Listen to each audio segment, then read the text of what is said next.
छात्रों, मैं Vishal Sharma Raghu international school से। छात्रों, आज हम कक्षा 9वीं विषय हिंदी और आज का हमारा प्रकरण है संचयन पाठ्य पुस्तक, जो आपकी अतिरिक्त पाठ्य पुस्तक है संचयन। उसमें से प्रथम पाठ आपका है गिल्लू। तो आप सभी अपनी अपनी पुस्तकें खोल लीजिए और उसमें पाठ को समझिएगा और पूरा पाठ आपको पढ़ना है, उसे कहानी के रूप में पढ़ना है। वो पढ़ते ही पाठ आपको स्वतः समझ में आ जाएगा। आप जो है पाठ को अच्छे तरीके से और ध्यानपूर्वक, जिस तरह हमारे दादा दादी या हमारे बड़े बुजुर्ग कहानियाँ कहते थे, उसी प्रकार से आप इस कहानी को लें और आपको सिंपल अध्ययन करना है इस कहानी का। तो छात्रों, कहानी पे चलने से पूर्व इसकी जो लेखिका है उनके विषय में हम थोड़ा जानते हैं। लेखिका का नाम है महादेवी वर्मा। महादेवी वर्मा का जन्म 26 मार्च 1907 में हुआ था। और कहाँ पर हुआ था? फर्रुखाबाद संयुक्त प्रांत आगरा व अवध ब्रिटिश राज। इसका मतलब क्या है कि 1907 में ब्रिटिश राज था, अंग्रेजों का शासन था, तो फर्रुखाबाद आता था आगरा के अंतर्गत, और ब्रिटिश राज का जो राजधानी हुआ करती थी वह अवध हुआ करती थी, तो वह अवध के अंतर्गत आता था। वर्तमान में फर्रुखाबाद उत्तर प्रदेश में आता है। परिचय देखते हैं। कवि चतुष्टय में से एक, भारत सरकार द्वारा पद्म भूषण से सम्मानित तथा ज्ञानपीठ पुरस्कार से भी सम्मानित इनको किया गया था। रचनाएं इनकी थी निहार, रश्मि, नीरजा, यामा, दीपशिखा, कविता संग्रह, श्रृंखला की कड़ियां, निबंध, स्मृति। इनका एक निबंध और है स्मृति की रेखाएं, अतीत के चलचित्र, संस्मरण आदि। इनकी भाषा शैली शुद्ध खड़ी बोली है, जिसमें संस्कृत के तत्सम शब्दों का प्रयोग हुआ है। काव्यात्मकता, चित्रमयता इनकी रचनाओं में सर्वत्र देखने को मिलती है। तथा पाठकों का, पाठक मतलब हम पढ़ने वाले जो इनकी रचनाओं को पढ़ते हैं, इनका अध्ययन करते हैं, वो इनकी रचनाओं में जो रस आता है और काव्यात्मकता, चित्रमयता और आनंद प्रदान करती हैं इनकी रचनाएं, और पढ़ने में एक करुणा और जो है करुणा और प्रेम का इनकी रचनाओं में अधिक देखने को मिलता है। ये तो महादेवी वर्मा की बात। आपको और अध्ययन करना है इनका परिचय, तो आप संचयन पाठ्य पुस्तक के पीछे के भाग में जाएंगे। महादेवी वर्मा का जो है पहला लेखक परिचय महादेवी वर्मा का आपको देखने को मिलेगा। आप उस अध्ययन करिए और समझिए। तो छात्रों, क्या होता है कि सोनजूही जो है एक तरह का पीला फूल होता है, एक पौधा होता है सोनजूही का। तो महादेवी वर्मा एक दिन बैठी हुई थी और उन्हें सोनजूही के पौधों में से दो, सोनजूही के पौधे के आसपास दो कोए दिखाई पड़ते हैं। वह सोनजूही के फूल को देखती हैं और फूल को देखते ही उन्हें किसकी याद आती है? गिल्लू की याद आती है। तत्पश्चात ये देखते हैं कि दो कौवे आपस में उछल कूद मचा रहे थे और वह किसी भोजन की तलाश में थे और वह भोजन को इधर से उधर छीना झपटी कर रहे थे। महादेवी वर्मा ने देखते ही कहती हैं कि ये कोई भी अजीब पक्षी है। एक तरफ तो इसे अशुभ कारक माना जाता है, दूसरी तरफ ये समादरित है, ये आदर देने वाला है। कहते हैं कि जब हमारे पुरखे कोए के रूप में, पितृपक्ष में कोए के रूप में भोजन लेने के लिए आते हैं, ये बात भी सही है। तो एक तरफ समादरित हैं, आदर को देने वाले, आदर प्राप्त करने वाले पक्षी हैं। दूसरी तरफ अनाधारित भी हैं कि भाई जब कौवा दिख जाता है तो अशुभ कारक भी माना जाता है, इसी तरह कौवे की आवाज भी अशुभ कारक मानी जाती है। तो ये इसी प्रकार की जो है काकभुसुंडी का जो है पुराण वह अपने मन में गढ़ती जा रही थी महादेवी वर्मा, और वह सोनजूही के पास में उन कोए को देख रही थी, और पास में जाकर देखती हैं कि एक छोटे से जीव को जो है कोए अपनी चोंच से वो चोंच उसमें मार रहे थे। महादेवी वर्मा ने उस घायल जीव को अपने हाथों से लिया और हाथों में लेकर लोगों ने कहा, महादेवी वर्मा के परिवार वालों ने कहा कि ये चोंच के कौवे की चोंच से घायल हुआ जीव है, ये नहीं बच सकता, इसको ऐसे छोड़ दीजिए।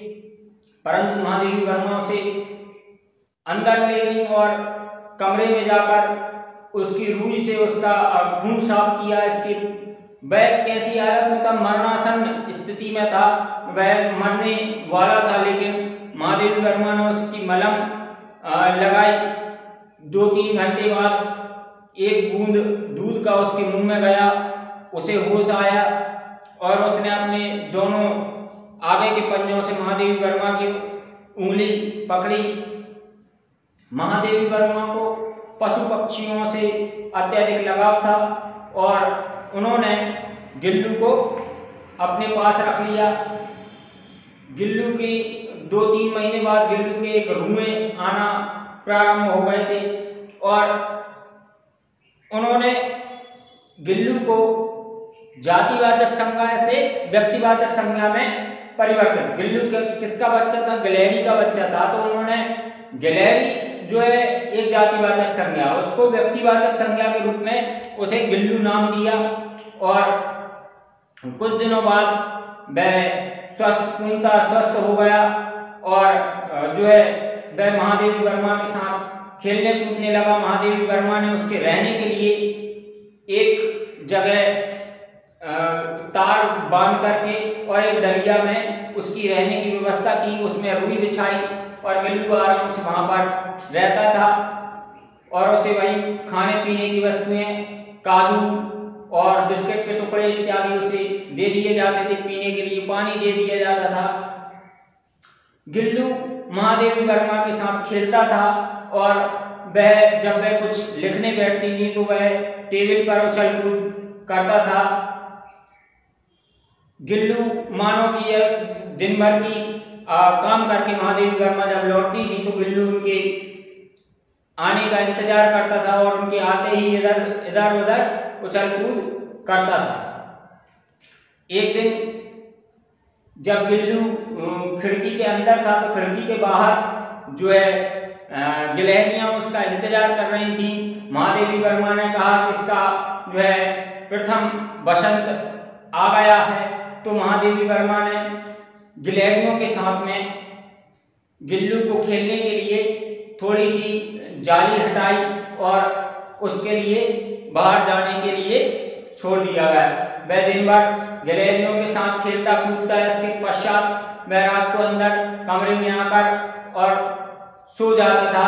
गिल्लू केवल एक महादेवी वर्मा का पशु जीव जो है पालतू जीव नहीं था, उनके कई जीव थे, लेकिन इतनी हिम्मत किसी की नहीं हुई थी कि महादेवी वर्मा के थाली में से कोई भी भोजन कर जाए। लेकिन गिल्लू उनमें से एक अपवाद था। अपवाद का तात्पर्य यहाँ पर सामान्य नियम से अलग, जितने सामान्य नियम पशु पक्षी में होते थे इसमें कुछ अलग था।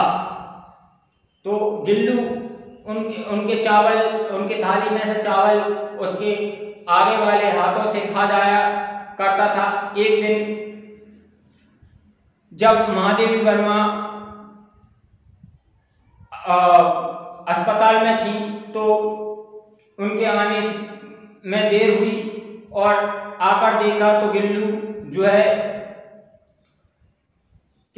गिल्लू के जो है 2 साल पूरे हो चुके थे। तो आते ही महादेवी वर्मा को गिल्लू ने छुआ और वही जो उंगली सबसे पहले मरणासन अवस्था में गिल्लू ने पकड़ी थी वही दोबारा पकड़ी। तो महादेवी वर्मा को लगा कि इसका जो है समय आ चुका है। महादेवी वर्मा ने उसका जो है शरीर बहुत ठंडा हो रहा था, तो उसे गर्म भाप दी और उसे गर्मी उष्णता प्रदान की। परंतु सुबह होते होते गिल्लू जो है किसी अन्य शरीर में, गिल्लू के प्राण किसी अन्य शरीर में पहुंच चुके थे तथा अब गिल्लू के शरीर में कोई भी जान नहीं थी और गिल्लू की समाधि स्थल जो है सोनजुई का पौधा बना दिया गया था।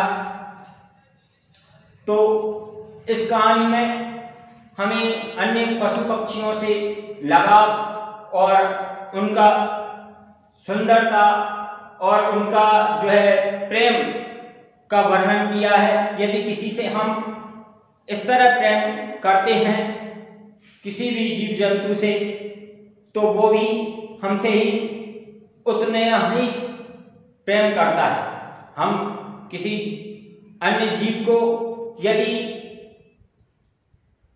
पाल नहीं सकते, उसकी देखरेख महादेवी वर्मा की तरह नहीं कर सकते, तो किसी जीव को मारे बिना जहाँ तक उसकी जान की रक्षा करना हमारा कर्तव्य हमें समझना चाहिए।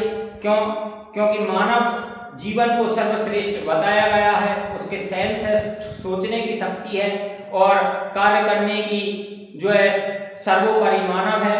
तो मानव को अपनी प्रकृति से प्रेम होना चाहिए और प्राकृतिक जीव जंतुओं से जीव जंतुओं की रक्षा भी करना चाहिए।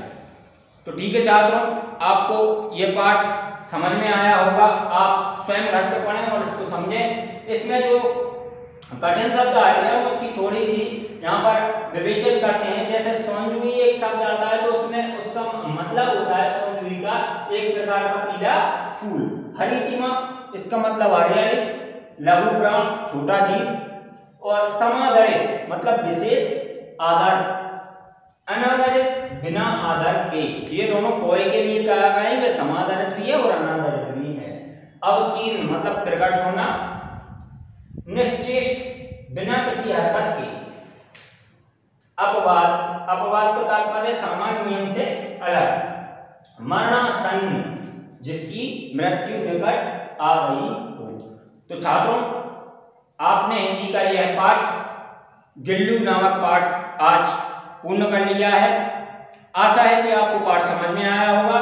पाठ के प्रश्न उत्तर हम आपको भेजेंगे, तब तक आप पाठ को पढ़िए, समझिए और इसके जो है उत्तरों को, प्रश्नों को भी देखिए। ठीक है छात्रों, मिलते हैं अगले वीडियो में। धन्यवाद।